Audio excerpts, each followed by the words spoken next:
Hello students, शुरू करने जा रहे हैं रे ऑप्टिक्स का लेक्चर नंबर 19, जिसके अंदर हम टॉपिक पढ़ेंगे। टॉपिक है एस्ट्रोनॉमिकल टेलीस्कोप, यानी कि खगोलीय दूरदर्शी। देखो स्टार्ट करते हैं। एस्ट्रोनॉमिकल टेलीस्कोप के अंदर सबसे पहले तो ये देखो, एस्ट्रोनॉमिकल टेलीस्कोप होता क्या है। ये एक ऐसा ऑप्टिकल इंस्ट्रूमेंट है जिसके द्वारा दूर दराज की चीज़ों को, जो बहुत ज़्यादा डिस्टेंस पे हैं, उन जो हमको डायरेक्ट अगर हम आँख से देखते हैं तो बहुत छोटी या फिर बिल्कुल ही नेग्लिजिबल दिखाई देती हैं, उनको हम आसानी से देख सकते हैं, थोड़ा सा आवर्धित करके देख सकते हैं। अब सबसे पहले इसकी डेफिनेशन हम पढ़ते हैं, तो डेफिनेशन सुनो। यह प्रकाशिक यंत्र, ऑप्टिकल इंस्ट्रूमेंट, यह प्रकाशिक यंत्र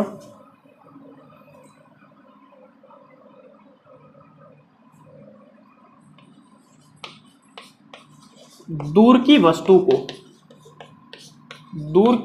को पास लाकर दिखाता है,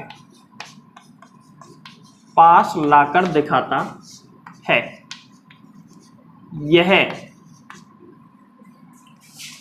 यह प्रतिबिंब को, इमेज को, यह प्रतिबिंब को आवर्धित नहीं करता है, जो चीज करता ही नहीं, फिर क्यों लिखवा रहा हूं? क्योंकि ये सवाल IIT JEE 2016 में पूछा गया था कि क्या टेलीस्कोप प्रतिबिंब को आवर्धित करता है? नहीं करता है। क्यों नहीं करता? तुम सोचो, जैसे मान के चलो मून को देख रहे हैं, चंद्रमा को देख रहे हैं पृथ्वी से, चंद्रमा का साइज बहुत बड़ा है, तो चंद्रमा से बड़ा इमेज थोड़ी दिखाएगा हमको, बड़ा इमेज तो नहीं दिखाएगा, लेकिन जितना हमको डायरेक्ट आंख से देखने पे दिख रहा है उससे बड़ा दिखाएगा। तो चंद्रमा से बड़ा इमेज नहीं बन सकता, इसलिए इमेज को आवर्धित नहीं करता है। ये केवल दूर की वस्तु को पास ले आता है, जिससे वो कैसी दिखाई देने लग जाती है, बड़ी। ये इसका काम है। अब इसकी जो बनावट है, बनावट मैंने कल तुमको बताई थी। पहली चीज, इस वीडियो को जो भी बच्चे देख रहे हैं, इससे पहले वाली माइक्रोस्कोप वाली वीडियो देख के आए, नहीं तो इस वीडियो में कुछ भी समझ में नहीं आएगा उनके। ठीक है, तो सबसे पहले तो देखो यहाँ पे हम बनावट पिछले वाले में पढ़ चुके हैं कि इसकी बनावट क्या थी, कैसे कैसे इसमें दो लेंस लगे होते थे, एक को नेत्रिका बोलते हैं, एक को नेत्रिका और दूसरे को क्या बोलते हैं, अभिदर्शक लेंस। यानी कि एक तो आईपीस नेत्रिका और दूसरा होता है ऑब्जेक्टिव लेंस, जिसको हम बोलते हैं अभिदर्शक लेंस। इसमें जो अभिदर्शक लेंस होता है, जिधर ऑब्जेक्ट रखा होता है, वो हमेशा साइज में बड़ा, और साइज में भी बड़ा होता है, फोकल लेंथ भी ज्यादा होती है, जबकि आईपीस साइज में भी छोटा होता है और उसकी फोकल लेंथ भी कैसी होती है, कम। सबसे पहले हम इसका डेरिवेशन करने के लिए तो बनावट पिछले वाले में वीडियो में देख लें, मैंने एक साथ माइक्रोस्कोप, कंपाउंड माइक्रोस्कोप और एस्ट्रोनॉमिकल टेलीस्कोप दोनों की बनावट पिछले वाली वीडियो में मैंने बताई है। चलो अब सबसे पहले हम इसका डेरिवेशन शुरू करते हैं। डेरिवेशन शुरू करने से पहले हम दो लेंस बनाते हैं। सबसे पहले बड़ा वाला लेंस जो कि ऑब्जेक्ट की तरफ होता है, ये मैंने बड़ा वाला लेंस बना दिया जो कि ऑब्जेक्ट की तरफ होता है। यहां पे हम बना देते हैं मुख्य अक्ष, ये मुख्य अक्ष बना दिया, प्रिंसिपल एक्सिस बना दी। दूसरा लेंस बाद में बनाएंगे जब पहले लेंस का प्रतिबिंब बन जाएगा उसके बाद, क्योंकि कल की वीडियो में मैंने बताया था कि दूसरा लेंस इस तरीके से एडजस्ट करते हैं कि वो उसका इमेज इधर लाके बनाए। ठीक है ना, तो हम उसको बाद में बनाएंगे। तो सबसे पहले समझो, यहां पे ऑब्जेक्ट यहां रखा है, मान के चलो, क्या ये सही रखा है? सोचो सोचो, ऑब्जेक्ट को यहां पे हम रख सकते हैं क्या? तो इसका जवाब है नो। क्यों नहीं रख सकते? बताओ मुझे, क्यों नहीं रख सकते? मुझे एक बात बताओ, हम चंद्रमा देख रहे हैं पृथ्वी पे से, तो क्या चंद्रमा को वहां से उठा के लाके यहां पे रखेंगे क्या? नहीं, वो तो जहां पे है वहीं पे रखेगा। तो इसमें ऑब्जेक्ट हमको मुख्य अक्ष पे नहीं रखना, वो तो ऑब्जेक्ट तो जहां है वहीं पे ही रहेगा। तो मान के चलो ऑब्जेक्ट कहीं चंद्रमा वगैरह कहीं है, अब ज्यादा दूरी पे है, तो ज्यादा दूरी पे जब ऑब्जेक्ट है तो इससे समांतर प्रकाश पुंज आएगा, और जो कि पैरेलल लाइट रे आएंगी और कहां पे इंसिडेंट करेंगी, इस वाले लेंस पर। और ये कौन सा लेंस है जो कि ऑब्जेक्ट की तरफ है, इसको कहेंगे LO। कौन सा लेंस है, ऑब्जेक्टिव लेंस LO। अब मान के चलो यहां से समांतर किरणें आ रही हैं ऐसे, एक लाइट रे और कोई दूसरी ले लो, तीसरी, 3, 4 कितने भी ले सकते हैं। ये यहां पे ऑब्जेक्ट है कहीं बहुत दूर, इसको कितनी भी दूर तुम रखोगे तो इससे समांतर किरणें आएंगी, ठीक है, ऐसे।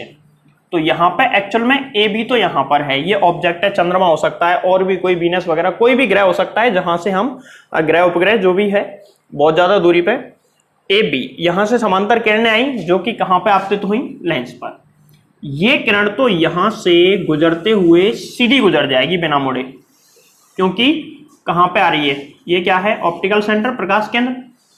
अब ये यहां से सीधी गुजर गई, दूसरी प्रकाश किरण यहां से मुड़ेगी और मुड़ के कहीं इसको ऐसे काटेगी, जहां पे ये काटेंगी वहीं पे उस ऑब्जेक्ट का इमेज बन जाएगा, उस ऑब्जेक्ट का इमेज बनेगा और जिसका नाम मैं रख देता हूं A-B-। बोलो क्लियर है बात, यहां तक तो पहले जैसा ही है।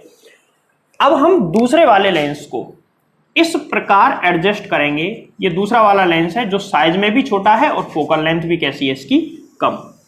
इसको हम यहां पे एडजस्ट करेंगे, देखो पहले के बजाय साइज में भी छोटा है और फोकल लेंथ भी इसकी कम होगी, ठीक है। और छोटा बना लेना, यहां तक ही बना लो, इसको देखना चाहिए कि एक्चुअल में ये छोटा है या नहीं। अब हम क्या करेंगे,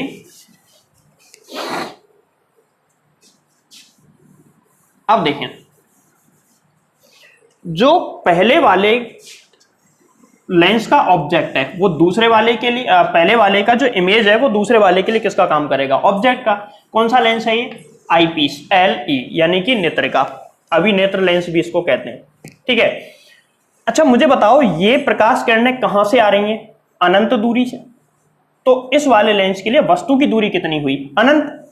अनंत से जब प्रकाश किरणें आएंगी तो प्रतिबिंब कहां पे बनेगा, बताओ, फोकस पे। कहां पे प्रतिबिंब बनेगा, फोकस पे, क्योंकि उत्तल लेंस में हमने पढ़ा था अगर अनंत से प्रकाश किरणें आती हैं तो प्रतिबिंब बनता है फोकस पर, फोकस पे वस्तु रखी है तो प्रतिबिंब बनता है अनंत पे। तो यहां पे प्रकाश किरणें अनंत से आती हैं और तो इमेज इसका कहां पे बनेगा, फोकस पे। तो इसी जगह पे इसका फोकस होगा, तो A' को मैं यहां लिख देता हूं A', और इसका फोकस यहां पे होगा और फोकस क्या होगा, FO, ठीक है। अब हम इन दोनों लेंसों के जो बीच की लेंथ होती है वो स्मॉल l होती है, कल भी बताया था मैंने। अब दूसरे वाले लेंस को आगे पीछे करके इनकी लेंथ इस प्रकार सेट करेंगे कि FE यहां पे आ जाए। FE यहां पे आने से क्या होगा कि ये जो ऑब्जेक्ट बना है पहले वाले का, पहले वाले ऑब्जेक्ट का जो इमेज बना है दूसरे के लिए ऑब्जेक्ट का काम करेगा, और ऑब्जेक्ट कहां होगा, इसके प्रकाश केंद्र O2 और फोकस के बीच में। और जब ऐसा होता है तो एक प्रकाश किरण यहां से जाएगी मुख्य अक्ष के समांतर और दूसरी जाएगी यहां से ऐसे। इसको हमें पता है प्रतिबिंब तो कैसा बनना है, तो डायरेक्ट ही मैं इसको आगे बढ़ा लेता हूं, और ये यहां से ऐसे दूर हटेंगी, ये किरण यहां पे होगा FE। लेकिन जब इनको पीछे की तरफ बढ़ाएंगे तो ये कहीं पे मिलती हुई प्रतीत होंगी और कहीं पे मिलेंगी या मिलती हुई प्रतीत होंगी, ठीक है। यहाँ पे मिलती हुई ऐसा लग रहा है कि यहाँ पे मिल रही है, जहां पे मिल रही है वहीं पे फाइनल इमेज बन के तैयार होगा। वापस बोल रहा हूं, क्या तैयार होगा, फाइनल इमेज, जिसका नाम A" एंड B" हम इसकी नेमिंग कर देंगे। बोलो आई बात समझ में। अब सुनो आगे क्या करना है। सबसे पहले डिस्टेंस ले लेते हैं, ये वाली डिस्टेंस UO बराबर होगी अनंत, और UO बराबर अनंत होगी तो ये वाली जो डिस्टेंस है ना यहां से लेके यहां तक, ये VO है। VO बराबर, जब अनंत से प्रकाश किरणें आती हैं तो प्रतिबिंब कहां पे बनता है, फोकस पे। तो प्रतिबिंब बन रहा है फोकस पे, मतलब VO बराबर FO। बोलो राइट। इसके बाद में ये वाली डिस्टेंस, पिछले वाले में भी यही ली थी, UE, इस वाले लेंस के लिए UE, और ये वाली डिस्टेंस बोलो कितनी, VE। यहां से लेके यहां तक ये डिस्टेंस कितनी होगी, VE। ये डायग्राम है पिछले वाले का और इस डायग्राम में थोड़ा सा ही अंतर है। इतना ऑब्जेक्ट जो हमको एक्चुअल में इतना बड़ा दिख रहा है वो अब इतना बड़ा दिखेगा, और जब ये बड़ा दिखेगा तो हम आसानी से इसको क्लियरली देख पाएंगे। अब सुनो, ये मैंने कौन सी डिस्टेंस कितनी है ये सब मैंने यहां पे लिख दिया है। जहां फाइनल इमेज बनता है और आंख हमारी यहां पे होगी, यहां से हम इसको देख रहे हैं, फाइनल इमेज जहां पे बनता है आंख पे। अब देखो फाइनल इमेज ये रहा, फाइनल इमेज आंख पे कितना एंगल बना रहा है वो बीटा होता है। फाइनल इमेज आंख पे जितना कोण बना रहा है वो कितना होता है, बीटा। तो मैंने इसको बीटा लिख दिया। अब बीटा तो ये है, अब m बराबर बीटा अपॉन अल्फा निकालेंगे। तो उसको निकालने के लिए मुझे एक बात बताओ, बीटा अपॉन अल्फा, अल्फा कहां है? अल्फा पिछली वाली वीडियो में तो मैंने ऐसा बताया था कि अल्फा निकालने के लिए वस्तु को जो मिनिमम क्लियर डिस्टेंस होती है 25 सेंटीमीटर उस पर रख के हम d बराबर 25 सेंटीमीटर पर रख के निकालते हैं। लेकिन यहां पे हम चंद्रमा को वहां से 25 सेंटीमीटर दूर लाके रख सकते हैं क्या? नहीं रख सकते। तो एक्चुअल में अल्फा क्या डिनोट करता है? अल्फा ये डिनोट करता है कि ऑब्जेक्ट डायरेक्ट आंख पे कितना एंगल बना रहा है। मतलब ऑब्जेक्ट कोई भी ऑब्जेक्ट है वो आंख पे जितना एंगल बनाता है वो होता है अल्फा। अब यहां पे चंद्रमा को ला तो नहीं सकते, लेकिन अगर हम यहां पे आंख रख के देखें, यहां पे हम आंख रखें, यहां पे आंख रख देते हैं, तो ये वाला जो कोण है, ये वाला कोण ही तो वो बना रहा है। तो ये कोण जो है वो अल्फा होगा। ये कोण क्या होगा? अल्फा। एक सबसे मुश्किल काम होता है 12th के बच्चे के लिए इसको याद रखना। कैसे कि पिछले वाले में अल्फा अलग से निकालना पड़ता है माइक्रोस्कोप में, और इसमें अल्फा बीटा दोनों डायग्राम में होते हैं। जबकि पिछले वाले माइक्रोस्कोप में जो टॉपिक पढ़ा हमने उसमें डायग्राम में केवल बीटा होता है, अल्फा नहीं होता है। तो ये डाउट है। अब तुम थोड़ा सा दिमाग लगा के याद रखने की कोशिश करो, याद रहेगा तुमको। ये कैसे याद रखना है कि भाई कोई माइक्रो ऑब्जेक्ट, छोटे ऑब्जेक्ट को देख रहे हैं तो उसको हम डी दूरी पर रख सकते हैं, लेकिन चंद्रमा को क्या हम डी दूरी पर रख सकते हैं? चलो चंद्रमा छोड़ो, माइक्रोस्कोप जो एस्ट्रोनॉमिकल, केवल मैं टेलीस्कोप कहूं तो दूरबीन जो होती है वो भी तो एक टेलीस्कोप है, दूर के ऑब्जेक्ट को दिखाती है। मान के चलो हम किसी पहाड़ी को दूर से देख रहे हैं तो पहले पहाड़ी को 25 सेंटीमीटर पे लाके रखेंगे क्या? नहीं, पहाड़ी जहां है वहीं रहेगी। ठीक है, तो ऐसी स्थिति में अल्फा यही कोण होता है। बोलो क्लियर है? बात समझ में आ रही है? और वैसे भी तुम देख सकते हो यहां पे बीटा अल्फा से ज्यादा है, और बीटा अल्फा से ज्यादा है तो आवर्धन होगा, सीधी सी बात है। तो चूंकि फॉर्मूला क्या होता है, चूंकि m बराबर मैग्निफिकेशन आवर्धन निकालेंगे, मैग्निफिकेशन निकालेंगे, तो मैग्निफिकेशन m बराबर होता है बीटा अपॉन में अल्फा, इक्वेशन नंबर 1। अब देखो हम क्या करेंगे, बीटा अपॉन अल्फा की, बीटा और अल्फा की वैल्यू निकालो। तो त्रिभुज ऐसे कोई ट्राइंगल ले लो जिसमें अल्फा बीटा आसानी से निकल जाए। तो एक में ले रहा हूं O1 A dash B dash, इससे तो अल्फा निकाल लो। O2 A dash B dash, इससे क्या निकाल लो? बीटा। ये दोनों त्रिभुज हैं, O1 A dash B dash, O2 A dash B dash. तो सबसे पहले त्रिभुज O1 A dash B dash C, इस त्रिभुज से हम निकाल सकते हैं tan अल्फा बराबर A dash B dash upon में डिस्टेंस कितनी आएगी? ये वाली, और ये वाली डिस्टेंस कितनी है? VO या FOB हम इसको लिख सकते हैं FO। ठीक है, अल्फा नगण्य हो, नेग्लेजिबल हो, तो ऐसी स्थिति में tan अल्फा की जगह केवल अल्फा लिखेंगे, A dash B dash upon में FO। तुम इस चीज को लिख सकते हो कि यहां अल्फा नगण्य है। अब देखो कैसे पता चला अल्फा नगण्य? भाई अल्फा नगण्य है तभी तो हमको इससे देखने की जरूरत पड़ रही है। अल्फा ज्यादा होता तो वैसे दिख जाता वो। क्लियर? देखो एक चीज और बता देता हूं कि यहां पे इधर बड़ा लेंस होता है, इधर छोटा लेंस होता है। पहली चीज, माइक्रोस्कोप में उल्टा होता है, इधर छोटा लेंस इधर बड़ा लेंस। ठीक है, उसमें वास्तव में ही वो ज्यादा छोटे बड़े होते हैं। जैसे इधर छोटा लेंस होता है, इधर बड़ा होता है। ये 2 सेंटीमीटर फोकल लेंथ का है तो ये 100 सेंटीमीटर फोकल लेंथ का, इतना ज्यादा डिफरेंस होता है। लेकिन इसमें बहुत ज्यादा अंतर नहीं होता है। जैसे ये मान के चलो 50 सेंटीमीटर फोकल लेंथ का है तो ये 40 का ले लो। इससे थोड़ा बहुत ही डिफरेंस होता है। इसका कारण क्या है? इसका कारण बड़ा लेंस आगे लगाने का लॉजिक क्या है? इसका लॉजिक ये है कि सोचो आगे की तरफ जितना ज्यादा बड़ा लेंस होगा उतनी ही ज्यादा प्रकाश किरणों को वो अवशोषित आपतित होंगी उस पर। जितना बड़ा लेंस होगा उतनी ज्यादा प्रकाश किरणें उस पर आपतित होंगी, और जितनी ज्यादा प्रकाश किरणें आएंगी उतना ही क्लियर इमेज बनेगा, और इमेज की जो तीव्रता है या इंटेंसिटी है वो ज्यादा होगी। ठीक है, तो ये इसका लॉजिक था। बात है डेरिवेशन पे वापस। बीटा निकालेंगे तो त्रिभुज, कौन सा त्रिभुज, देखो वापस O2 A dash B dash से, O2 A dash B dash ले लो। O2 A dash B dash से tan बीटा बराबर A dash B dash upon में A dash B dash upon में ये वाली डिस्टेंस कौन सी, O2 A डैश यानी कि UE। बीटा नगण्य हो तो बीटा बराबर A dash B dash upon में UE। इसको डाल देते हैं इक्वेशन नंबर सेकंड, या फिर रहने दो सीधा ही रख देंगे। अब इसके बाद में हम क्या करेंगे, समीकरण 1 से, समीकरण 1 में अल्फा और बीटा का मान रखेंगे, और अल्फा बीटा का मान रखने पे क्या आएगा, m बराबर बीटा का मान A dash B dash upon में UE, और इस पूरे के बटे में क्या आ जाएगा, m बराबर इस पूरे के बटे में क्या आ जाएगा, A dash B dash upon में FO, A dash B dash upon में FO। अब देखो A डैश B डैश से A dash B dash cut गया।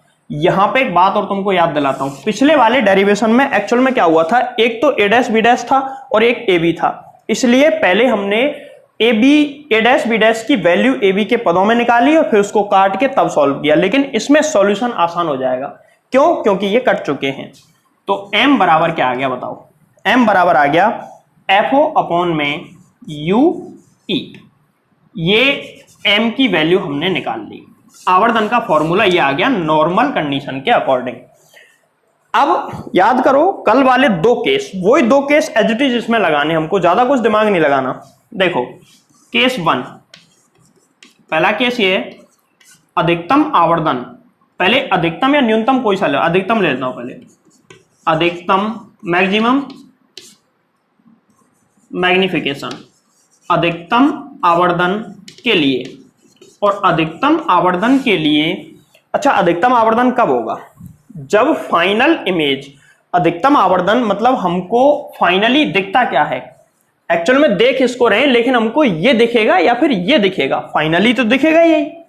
ये जब मिनिमम डिस्टेंस यानी कि D डिस्टेंस पे बनेगा तो हमको सबसे बड़ा इमेज दिखाई देगा, बोलो क्लियर है। और ये जब सबसे छोटा कब, जब ये अनंत पे बने, अनंत पे मतलब बहुत ज्यादा पीछे बन जाए तो ये हमको कैसा दिखाई देगा, सबसे छोटा। तो सबसे बड़ा D पे दिखाई देगा या D से पहले उससे भी बड़ा दिखाई देगा। तो कल भी मैंने बताया था, आज भी बता रहा हूं, D से पहले ये बड़ा तो उससे भी दिखाई देगा ज्यादा, लेकिन क्लियर नहीं होगा, क्योंकि 25 सेंटीमीटर से कम डिस्टेंस पे लाने पर हमारी आंख को जो इमेज है वो धुंधला दिखाई देने लग जाता है। इसीलिए कम से कम सबसे ज्यादा बड़ा और क्लियर इमेज हमको 25 सेंटीमीटर यानी कि D डिस्टेंस पे दिखता है। तो यहां ऐसी स्थिति में हमको VE बराबर लेना पड़ेगा D। VE बराबर क्या लेना पड़ेगा, D। D ले लिया, VE बराबर D, मैग्निफिकेशन इतना होगा। अब VE बराबर हमने D ले लिया तो हम क्या करेंगे, VE बराबर D, और देखो VE बराबर, इसके लिए VE बराबर कितना हो गया D, और फोकल लेंथ कितनी है इसकी FE, और डिस्टेंस ऑफ ऑब्जेक्ट कितनी है V बराबर VE बराबर इतना, माइनस D आएगा, नेगेटिव साइड में है, तो V बराबर माइनस D और F बराबर प्लस FE, और U बराबर माइनस UE। ठीक है, ये वाले इस वाले लेंस के लिए ये दोनों नेगेटिव होंगे और फोकल लेंथ पॉजिटिव होगी, इस साइड में है, ये फोकल लेंथ है। ये डिस्टेंस कितनी है FE, तो ये पॉजिटिव और ये दोनों कैसे होंगे नेगेटिव। फॉर्मूला लगाओ लेंस सूत्र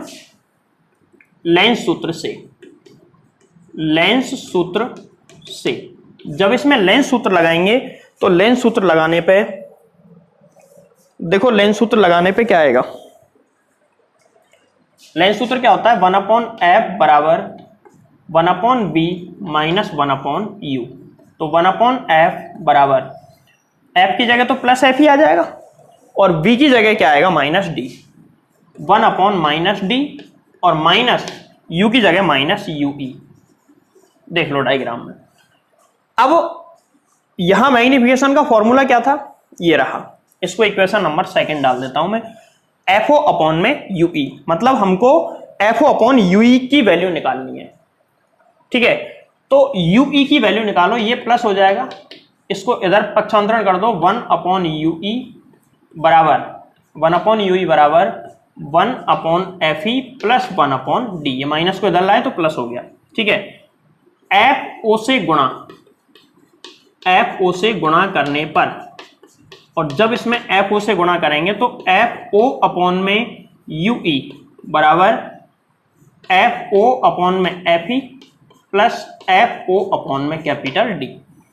समीकरण 2 में रखने पर, समीकरण 2 से जब समीकरण 2 में रखेंगे तो M बराबर क्या आ जाएगा, FO अपॉन UE की जगह हम क्या लिख सकते हैं, ये वाला FO अपॉन में FE प्लस FO अपॉन में D। इसको हम ऐसे भी लिख सकते हैं, M बराबर FO अपॉन में FE, कॉमन लिया है मैंने। जब इसको कॉमन लेंगे तो FO तो इजीली आ जाएगा, यहां पे आएगा 1, दोनों पूरा बार आ गया, यहां पे आएगा FE अपॉन में D। ध्यान रखें इस चीज को, ये फॉर्मूला आया किसका, मैक्सिमम मैग्निफिकेशन। मैक्सिमम मैग्निफिकेशन इतना आया, बोलो क्लियर है। ये अधिकतम मतलब ये ऑब्जेक्ट हमको इससे ज्यादा बड़ा नहीं दिख सकता, अगर इससे ज्यादा बड़ा देखने की कोशिश करोगे तो वो धुंधला दिखाई देगा। आ रही है कि नहीं बात समझ में। अब हम चलते हैं न्यूनतम आवर्धन के लिए, मिनिमम मैग्निफिकेशन। तो न्यूनतम आवर्धन की बात कर रहे हैं हम। न्यूनतम आवर्धन कब होगा बताओ, न्यूनतम आवर्धन होगा, नोट कर लें अगर नहीं किया तो, न्यूनतम आवर्धन होगा जब अंतिम प्रतिबिंब कहां पे बने, अनंत पर। केस सेकंड, और केस सेकंड यह है न्यूनतम आवर्धन के लिए आवर्धन सूत्र। न्यूनतम आवर्धन के लिए V बराबर कितना होगा, अनंत। V बराबर अनंत और U बराबर कितना, माइनस UE, और F बराबर कितना, प्लस FE। तो लेंस सूत्र लगाओ, 1/F बराबर 1/B माइनस 1/U। 1/FE बराबर 1/BE का मान अनंत और माइनस 1/U का मान माइनस का UE। मतलब ये कि यहां से निकल के आता है FE बराबर UE, यहां से ये निकल के आया, ये प्लस हो जाएगा तो FE बराबर UE। अब UE का मान इसमें रख दो सीधा ही, समीकरण 2 से, समीकरण 2 में रखेंगे तो M बराबर क्या आ जाएगा, FO अपॉन में FE, और ये है मिनिमम मैग्निफिकेशन, मतलब न्यूनतम आवर्धन। बोलो क्या है, न्यूनतम आवर्धन। ये इसका पूरा डेरिवेशन है और इसमें कुछ इंपॉर्टेंट फॉर्मूले भी बता रहा हूं। देखो कुछ इंपॉर्टेंट फॉर्मूले इस डायग्राम के अकॉर्डिंग। सबसे पहली चीज, सबसे पहले पहला पॉइंट, जब VE बराबर D हो, जब VE बराबर D हो तो ऐसी स्थिति में, मतलब ये वाली डिस्टेंस जो फाइनल इमेज यहाँ पे बना है, ये VE बराबर कितनी हो, D, ये वाली डिस्टेंस D हो, तो ऐसी स्थिति में, ये वाली डिस्टेंस D है, तो ऐसी स्थिति में L बराबर, पहले भी ये फॉर्मूले हमने निकाले थे, L बराबर VO plus UE, VO plus UE, इसमें से VO की वैल्यू ऑलवेज FO होती है, FO प्लस UE। अच्छा, मैंने मॉड लेके बताया था कल, ये प्लस माइनस मत देखना, इसमें ये दोनों ऐड हो गए। अब दूसरा फॉर्मूला, जब VE बराबर अनंत को, देखो यहां पहली स्थिति में तो अधिकतम आवर्धन के लिए फॉर्मूला आएगा, इसकी टोटल टेलीस्कोप की लेंथ और इन दोनों में रिलेशन है। जब मिनिमम मैग्निफिकेशन हो तो टेलीस्कोप की लेंथ का फॉर्मूला क्या होगा, L बराबर ये तो है ही VO प्लस UE।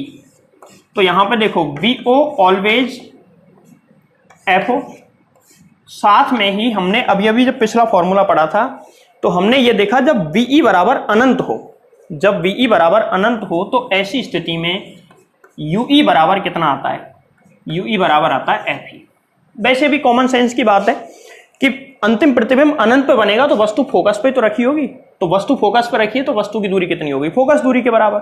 ठीक है, तो L बराबर कितना आ जाएगा, FO प्लस FE। बोलो क्लियर है बात। देखो जो अपवर्तक दूरदर्शी होते हैं ना, ये बहुत ज़्यादा परफेक्ट नहीं होते, इनमें कुछ कमियां हैं। इसकी कमियां पढ़ेंगे हम, तो कमियां पढ़ने से पहले हम थोड़ा सा ये देखेंगे कि अपवर्तक दूरदर्शी काम कैसे करेगा। जैसे मान के चलो ये कोई भी मून है, मान के चलो ये मून है जिसको हम देख रहे हैं, तो हमारा टेलीस्कोप कुछ ऐसे लगेगा कि बड़ा वाला लेंस आगे की तरफ और जो छोटा वाला लेंस है वो लगेगा पीछे की तरफ ऐसे, और यहां से हम इसको देखेंगे। बोलो ऐसे देखेंगे, ये वाला ऑब्जेक्टिव लेंस और ये वाला आईपीस। ठीक है, ये वाला अभिदर्शक लेंस और ये वाला है नेत्रिका। हम इसको जब देखेंगे तो ऐसे देखेंगे। अब अभी जो हमने फॉर्मूला पढ़ा उसमें ये आया था नॉर्मल एडजस्टमेंट के लिए m बराबर FO अपॉन में FE। मतलब ये हुआ कि F is proportional to FO और m is proportional to 1 upon FE। मतलब ये वाला जो है ये LO है, ये LE है। ये वाले लेंस की फोकल लेंथ ज़्यादा से ज़्यादा होनी चाहिए और इसकी फोकल लेंथ कम से कम। किसी भी चीज़ को छोटा बनाया जा सकता है, लेकिन जब बड़ा बनाने की बात आती है तो बहुत बड़ा होता जाएगा। देखो इसको हम बड़ा करते जाएंगे, जितना बड़ा करते जाएंगे अकॉर्डिंग टू फॉर्मूला, जितना बड़ा करता जाएंगे भाई, ऑब्जेक्टिव जो लेंस है उसकी फोकल लेंथ ज़्यादा करने पर फोकल लेंथ, यहाँ दो चीज़ें हैं, एक तो साइज बड़ा करना, एक फोकल लेंथ बढ़ाना। देखो पहली बात तो इसका साइज ज़्यादा से ज़्यादा रखना है, जितना ज़्यादा साइज होगा उतनी ज़्यादा लाइट रेस पे आएंगी आसानी से, उतना ही क्लियर, ज़्यादा इंटेंसिटी का इमेज बनेगा और ज़्यादा क्लियर बनेगा। ठीक है, पहली बात तो इसको साइज में बड़ा करना है। साइज में बड़ा ऐसे कर सकते हैं, देखो ये लो ऐसे करके हमने साइज में बड़ा बना दिया इसको, लेकिन ये कह रहा है कि फोकल लेंथ भी ज़्यादा से ज़्यादा होनी चाहिए। तो मुझे बताओ, एक लेंस ये L1 ये L2, दूसरा लेंस में ये बना रहा हूं ऐसे, तो बताओ किसकी फोकल लेंथ ज़्यादा होगी? इसकी फोकल लेंथ कम होगी और इसकी फोकल लेंथ होगी ज़्यादा। जैसा कि हमने लेंस मेकर फॉर्मूला पढ़ा है, वो वाली वीडियो देख लें, उसमें तुमको पता चल जाएगा कि इसकी फोकल लेंथ कम क्यों है और इसकी ज़्यादा क्यों है। क्योंकि इसकी रेडियस ऑफ कर्वेचर, देखो एक लेंस तो ऐसा है और एक लेंस बिल्कुल पतला सा है इस तरीके से, तो इसकी रेडियस ऑफ कर्वेचर ज़्यादा होंगी और इसकी रेडियस ऑफ कर्वेचर कम होगी। तो रेडियस ऑफ कर्वेचर जब ज़्यादा होगी तो फोकल लेंथ भी बढ़ेगी। ठीक है, अब सुनो, तो यहां से कुल मिला के हमको दो बात समझ में आई। पहली कि साइज में बड़ा करना है, हो जाएगा, साइज में बड़ा करना हो जाएगा, कोई दिक्कत नहीं है। दूसरी चीज महंगा पड़ेगा, लेकिन देखेंगे। अब भाई तुमको यहां से बैठे बैठे चांद देखना है तो कुछ तो खर्चा भी करना पड़ेगा, लेकिन दूसरे फॉर्मूले के अकॉर्डिंग ये कह रहा है कि इसको पतला भी बनाओ, ये मुश्किल वाला काम हो गया। मान के चलो बहुत बड़ा सा लेंस बना दिया, तो अगर वो मोटा होगा ना तो टूटने का डर नहीं है उसका, उसको आसानी से फिक्स कर सकते हैं, रोक सकते हैं। लेकिन अब वो कह रहा है कि ना मोटा नहीं बनाना भाई साहब, पतला ही बनाना है। तो इतने बड़े लेंस को पतला बनाकर रोकना बहुत मुश्किल वाला काम है, बहुत टेंशन वाला काम है। बड़ा मतलब तुम क्या सोच रहे हो, बड़ा कितना होता है?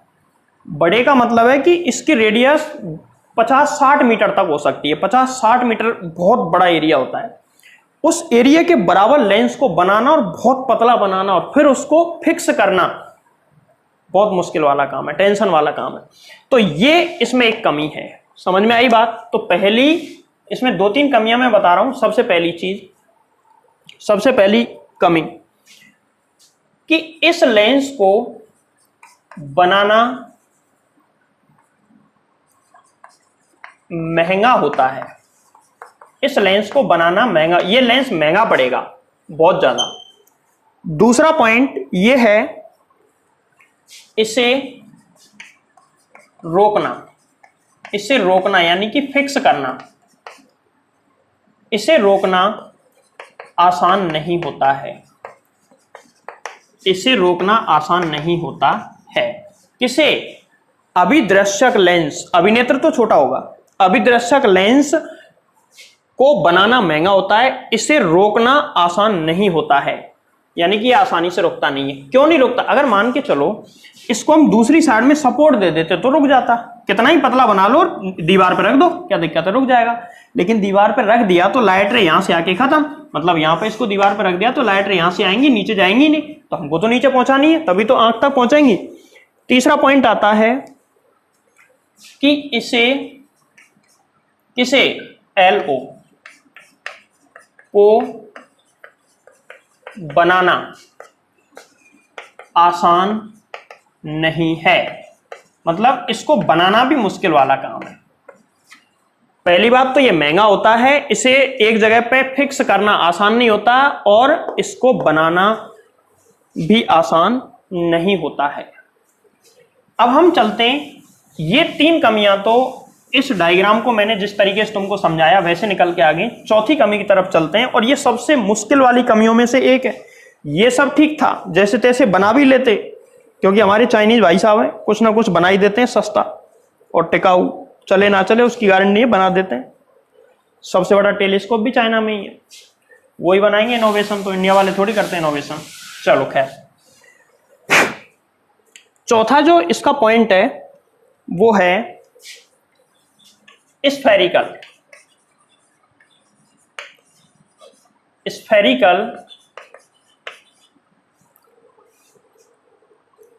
एब्रेशन। इसका मतलब है गोलीय विपतन। गोलीय विपतन ये एक दोष होता है, यानी कि एक कमी होती है। अब ये कमी क्या है और इस कमी की वजह से क्या नुकसान होता है वो मैं तुमको बताता हूं। देखो,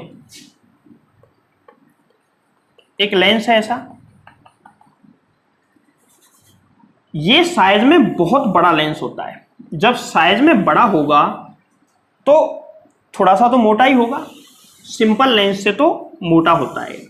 ठीक है, पूरे चैप्टर में हमने जहां भी पढ़ा ये पढ़ा कि पतले लेंसों का संयोजन, पतले लेंस के लिए ये सूत्र, पतले लेंस के लिए वो सूत्र, कहीं भी हमने मोटा नहीं पढ़ा, क्योंकि मोटे लेंसों की कंडीशन सब अलग होती हैं। यहां पे ये मान के चलो लेंस है और इसके ऊपर का जो लेंस है वो इतना भी पतला नहीं होता है, मोटा तो होता ही है। अब देखो, ये जो स्फेरिकल एब्रेशन क्या है, गोलीय विपतन क्या है, मैं तुमको समझा रहा हूं। मान के चलो इस पे एक प्रकाश किरण यहां और दूसरी यहां, ये 2 लाइट रे आ रही हैं। एक लाइट रे यहां पे आ रही है और दूसरी लाइट रे यहां पे आ रही है। तो रूल ये कहता है कि सभी की सभी मुख्य अक्ष के समांतर आ रही हैं तो फोकस पे जाके मिलनी चाहिए। तो देखो, ये लाइट रे मान के चलो यहां से आके ऐसे मिल जाती हैं, ये लाइट रे यहां से आके ऐसे मिल गई। ये कहां पे जाके मिल रही है? जहां पे कि इनका फोकस है, जहां पे क्या है इनका फोकस पे जाके मिल रही है। लेकिन इतना बड़ा जब ये लेंस है तो इस लेंस की वक्रता यहां पे अलग होगी और यहां पे अलग होगी, दोनों जगह इनकी वक्रता अलग अलग होगी, क्योंकि लेंस का साइज बहुत ज्यादा है। छोटा लेंस होता है तो उसकी वक्रता लगभग एक समान रहती है, लेकिन ये बहुत बड़ा लेंस है तो यहां वक्रता अलग होगी और यहां वक्रता इसकी अलग होगी। तो ये यहां पे मिल गई क्योंकि ये सेम डिस्टेंस पे आ रही हैं, ऊपर की साइड आ रही है लेंस पे, तो इनकी वक्रता दोनों की समान होगी इन पॉइंट्स की, तो ये यहां पे मिला देगा। लेकिन यहां पे जो किरणें आ रही हैं वो अलग वक्रता पे आ रही हैं, और ऐसी स्थिति में ये किरणें यहां ना मिलके कहीं और मिलेंगी, यहां मिलेंगी F1 F2। तो एक ही लेंस के दो दो फोकस जनरेट हो गए। इसका मतलब कि एक अगर यहां कोई इमेज है, ऑब्जेक्ट है सॉरी ए बी, तो इस ऑब्जेक्ट की एक इमेज यहां पे बनेगी और एक इमेज यहां पे बनेगी, तो एक से ज्यादा इमेज बन जाएंगी। और सोचो अगर मान के चलो यहां से 100% लाइट आई, इन दोनों में 50-50% बट गई, तो जो इमेज बनेगा वो क्लियर बनेगा क्या? क्लियर तो बिल्कुल नहीं बनेगा। अगर मान के चलो 50-50 नहीं, ज्यादातर किरणें यहां मिल रही हैं, तो यहां 70% लाइट इस जगह पर आ रही है और 30% इस जगह पे, फिर भी ये वाला इतना क्लियर नहीं बनेगा जितना बनना चाहिए। कितना? 100% लाइट यहां आती तो ज्यादा क्लियर बनता। तो बड़े लेंस होने की वजह से ये अलग अलग फोकस, एक से ज्यादा फोकस जनरेट हो जाते हैं और प्रतिबिंब एक से अधिक प्राप्त होते हैं, जिनकी तीव्रता कम होने की वजह से प्रतिबिंब क्लियर दिखाई नहीं देता है। इसको बोलते हैं स्फेरिकल एब्रेशन, यानी कि गोलीय विपतन। तो गोलीय विपतन क्या है? लेंस का आकार अधिक होने के कारण लेंस के अलग अलग स्थानों की वक्रता अलग अलग होती है, अतः अलग अलग स्थानों पर आने वाली प्रकाश किरणें लेंस के अलग अलग फोकस पर जाकर मिलती हैं, जिससे प्रतिबिंब धुंधला और एक से अधिक प्राप्त होते हैं। इस दोष को ही गोलीय विपतन दोष कहते हैं। मतलब हम चांद को देख रहे हैं, यहां दो दो इमेज बन गई, तो वो वाला इंटरेस्टिंग जो इमेज है ना, वो हमको नहीं दिखेगी। ठीक है, क्लियर इमेज हमको नहीं दिखेगी। ये है स्फेरिकल एब्रेशन। अब हम आते हैं, ये लेंसों में पाई जाती है। अब हम आते हैं नेक्स्ट, और नेक्स्ट है क्रोमेटिक एब्रेशन। क्रोमेटिक एब्रेशन, अब ये क्या बीमारी आ गई? इसको बोलते हैं वर्ण विपतन। वर्ण विपतन, इस बीमारी को क्या बोलते हैं? वर्ण विपतन। ये क्या होती है समझो। वर्ण माने होता है कलर, रंग, विपतन वही दोष। भाई उसके स्फेयर यानी कि गोले में कोई दिक्कत है तो स्फेरिकल, और अगर उसके कलर के हिसाब से उसमें कोई दिक्कत है तो ये देखो, ये लेंस है। अब कोई भी ऑब्जेक्ट से लाइट रे आ रही है, मान के चलो यहां से लाइट रे आ रही है, एक लाइट रे ऐसे आई और दूसरी लाइट रे ऐसे आ रही है। अगर ऐसा माना जाए कि ये वाला दोष नहीं भी होता है तो भी इसमें एक दिक्कत होगी। मान के चलो ये रेड कलर की लाइट रे है और ये वायलेट कलर की है, तो देखो ये रेड कलर है और वायलेट कलर है। तो मुझे एक बात बताओ, लेंस का जो अपवर्तनांक है रेड कलर वाले के लिए तो कितना होगा? म्यू आर, और वायलेट वाले के लिए म्यू बी। क्या ये दोनों सेम होते हैं?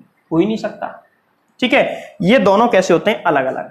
ये चीज मैंने तुमको स्टार्टिंग में निकालना सिखाई थी कि कौन से कलर के लिए अपवर्तनांक कितना होगा, ये हम निकाल सकते हैं इसकी तरंग दैर्ध्य के आधार पर। ठीक है, तो इन दोनों के लिए अलग अलग अपवर्तनांक अलग अलग होगा। तो लेंस निर्मात्री सूत्र 1/f बराबर होता है μ2 अपॉन में μ1 minus 1 into 1/r1 minus 1/r2। दोनों के लिए ये तो सेम रहेगा, लेकिन ये दोनों बदल जाएंगे। μ2 बदल जाएगा, एक के लिए तो आएगा μr, एक के लिए आएगा μb। जब ये बदल जाएगा तो फोकल लेंथ भी बदल जाएगी। फोकल लेंथ बदलेगी तो रेड की वेवलेंथ ज्यादा होती है, तो इसके लिए फोकल लेंथ ज्यादा होगी, मतलब ये यहां पे आके रुकेगी fr। और ये वायलेट है तो ये इसकी वेवलेंथ कम होती है तो फोकल लेंथ भी कम होगी और ये यहां चली जाएगी, ये भी fb। फिर वही समस्या, यहां पे जो समस्या आ रही थी वो समस्या फिर से यहां पे आ रही है। तो ऐसी स्थिति में भी एक से ज्यादा इमेज बनेंगे और इमेज थोड़ा सा कलरफुल जैसा हो जाएगा, कहीं कोई से रंग का कहीं कोई से रंग का। हम जैसे किसी भी ऑब्जेक्ट को देख रहे हैं तो हमको कई इमेज उसकी दिखेंगी, एक रेड, एक वायलेट और इनके बीच में येलो, ऐसे कई सारी उसकी हमको इमेज दिखेंगी। तो वो पूरा जो इमेज है ना, कलरफुल हो जाएगा, क्लियर हमको दिखाई ही नहीं देगा जैसा दिखाई देना चाहिए। इसको कहते हैं क्रोमेटिक एब्रेशन यानी कि वर्ण विपतन। तो वर्ण विपतन क्या है? इस दोष के अंदर क्या होता है, इस दोष के अंदर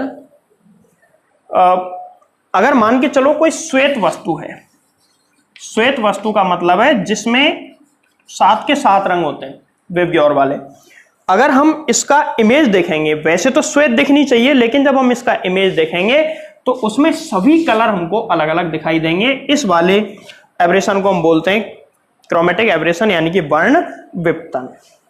तो ये 5 टोटल कमियां हैं, इनको नोट कर लें, अच्छे तरीके से लिख लें, पूछी भी जाती हैं। और एक चीज याद रहे कि अपवर्तक दूरदर्शी में ही ये कमियां होती हैं, परावर्तक में नहीं होती। क्यों?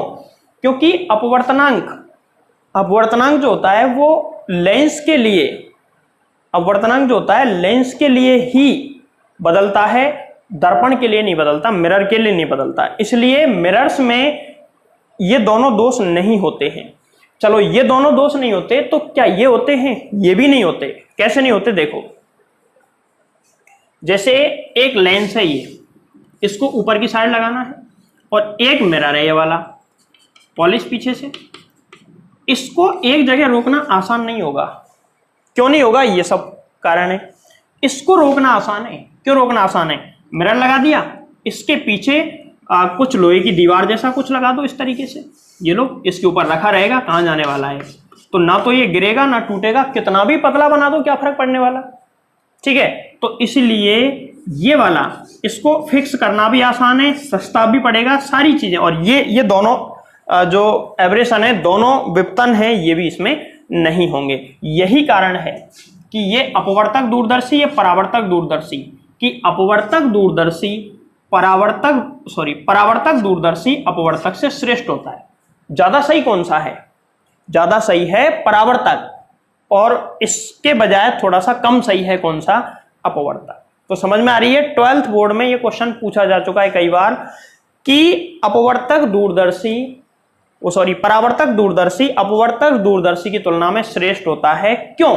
तो उसके जवाब यही है क्योंकि लेंस, अपवर्तक दूरदर्शी में लेंस का उपयोग होता है जिसे बनाना महंगा होता है तथा लेंस को रोकना आसान नहीं होता।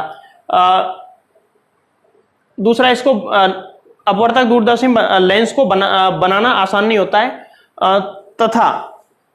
तथा चौथा पॉइंट, दोनों को एक ही में लिख देंगे, तथा अपवर्तक दूरदर्शी में लेंस का उपयोग होता है जिसमें गोलीय विपतन एवं वर्ण विपतन दोष पाए जाते हैं, जबकि परावर्तक दूरदर्शी में दोष नहीं पाए जाते हैं। यही कारण है कि परावर्तक दूरदर्शी अपवर्तक दूरदर्शी की तुलना में कैसा होता है? श्रेष्ठ होता है, सही होता है। अब ये हमने पढ़ लिया, इसके बाद हम पढ़ेंगे परावर्तक दूरदर्शी। देखो, अभी जो हमने पढ़ा वो था अपवर्तक दूरदर्शी, अब हम पढ़ने वाले परावर्तक दूरदर्शी। जैसा कि बोर्ड पे लिखा हुआ है रिफ्लेक्टिंग टेलीस्कोप।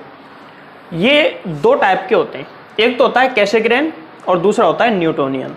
कैसेग्रेन और न्यूटोनियन, जैसे कि फिलहाल राजस्थान बोर्ड के सिलेबस में ये है न्यूटोनियन और एनसीईआरटी सिलेबस में ये वाला है कैसेग्रेन, ठीक है। मैं दोनों बता रहा हूँ, दोनों को सुन लो। इसमें क्या होता है? परावर्तक का मतलब है जिसमें मिरर यूज होता है, अपवर्तक जिसमें लेंस यूज होते हैं। जो आईपीस होती है ना, नेत्रिका, आईपीस ऑलवेज एक लेंस होता है, LE ऑलवेज लेंस। ऑलवेज क्या होता है? उत्तल लेंस होता है, कॉन्वेक्स लेंस। लेकिन जो दूसरा होता है ना LO, तो अपवर्तक के अंदर LO होता है लेकिन परावर्तक के अंदर MO होता है, मतलब इसकी जगह पे मिरर और उसमें क्या होता है? लेंस। तो ये चीजें दोनों को समझ लो, बहुत बेसिक सा है। इनका डेरिवेशन हमारे सिलेबस में है नहीं। देखो, इसमें क्या होता है? एक बड़ा सा अवतल दर्पण लगाते हैं। एक बड़ा सा अवतल दर्पण लगा दिया, ये लग गया, और इस अवतल दर्पण को यहां से ऐसे कवर कर देते हैं जहां से लाइट रे आएंगी, ठीक है। इसको कवर करने के बाद इसके बीच में से आईपीस के लिए जगह छोड़ते हैं। यहां आईपीस के लिए मैं जगह छोड़ देता हूं, ये लो, यहां पे आईपीस लगा देंगे। आईपीस मैंने अभी बताया क्या होता है, उत्तल लेंस ही होता है हमेशा।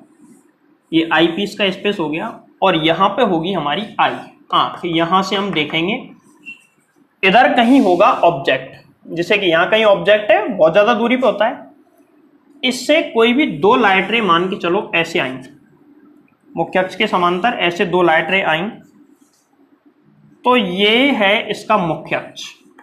ठीक है, ये लाइट रे आएंगी तो ये यहां से फोकस पे मिलेंगी, ऐसा इसका नियम है, फोकस पे मिलेंगी। लेकिन इनको फोकस पे नहीं मिलने देंगे, बीच में एक और अवतल दर्पण लगा दिया जाए, सॉरी उत्तल दर्पण लगा देंगे। ये अवतल था, ये उत्तल है। पहले हमने लगाया था कॉनकेव, फिर लगाया है कॉन्वेक्स। अब ये लाइट रे यहां से यहां तक तो पहुंच जाएगी, लेकिन और ये वाली लाइट रे यहां से यहां तक आ जाएगी। आगे कैसे जाएंगी देखो, ये लाइट रे यहां से परावर्तित होगी और ऐसे पहुंच जाएगी, और ये लाइट रे यहां से परावर्तित होकर ऐसे पहुंच जाएगी। यहां लेंस से आंख की ओर ऐसे जाएंगे। तो देखो, आंख को इसका इमेज यहां पीछे की ओर दिखाई देगा, इस लेंस, इस मिरर के पीछे। ये है MO1 और ये है MO2 और ये है LE। ये इसकी बनावट है पूरी, ऐसे ये काम करता है। इसमें अभिदृश्यक लेंस, अभिदृश्यक लेंस का मतलब ऑब्जेक्टिव लेंस की जगह पे ऑब्जेक्टिव मिरर होते हैं दो, एक तो बड़ा वाला, एक छोटा वाला। बड़ा वाला अवतल कॉनकेव और छोटा वाला होता है उत्तल यानी कि कॉन्वेक्स। ऐसे करके इसका इमेज बनेगा। अब बात करें इसका मैग्निफिकेशन फॉर्मूला, तो इसका मैग्निफिकेशन फॉर्मूला वही है जो कि पिछले वाले अपवर्तक का था, वही फॉर्मूला सेम यूज करेगा, सेम काम में आएगा इसमें। इसका कोई भी डेरिवेशन हमारे सिलेबस में नहीं है। अब चलते हैं इस वाले पे, न्यूटोनियन, जो कि राजस्थान बोर्ड में है। ये वाला राजस्थान बोर्ड में नहीं था, तो उसमें भी सेम प्रोसेस ही है, बस थोड़ा सा अंतर है। एक बड़ा सा